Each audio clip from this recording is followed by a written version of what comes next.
अस्सलामु अलैकुम। हज़रीन, ये वीडियो महज एक कोशिश नहीं बल्कि एक छोटा सा इल्मी तोहफ़ा है जो मैंने आप तक पहुंचाने की कोशिश की है।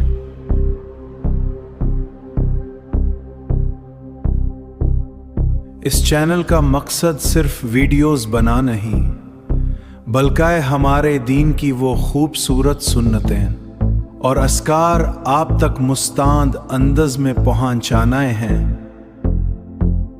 जिनसे हमारी रूह को सुकून मिलता है। मैं इस मवाद की तैयारी में अपना वक्त, मेहनत और तहकीक सिर्फ करता हूँ ताकि आपको एक ऐसा प्लेटफॉर्म मिलाए जहां से आपको खालिस रूहानी रहनुमाई मिल सके।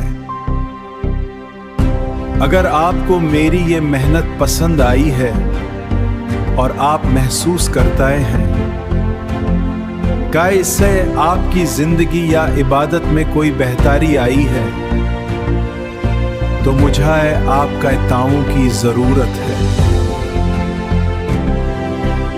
आपका लाइक करना, शेयर करना और चैनल को सब्सक्राइब करना सिर्फ एक बटन दबाना नहीं बल्कि इस नेकी का मिशन में शामिल होना है।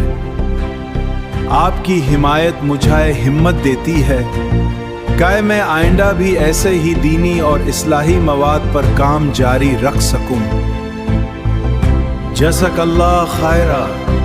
अल्लाह आपका वक्त और आमाल में बरकत फरमाए। आमीन।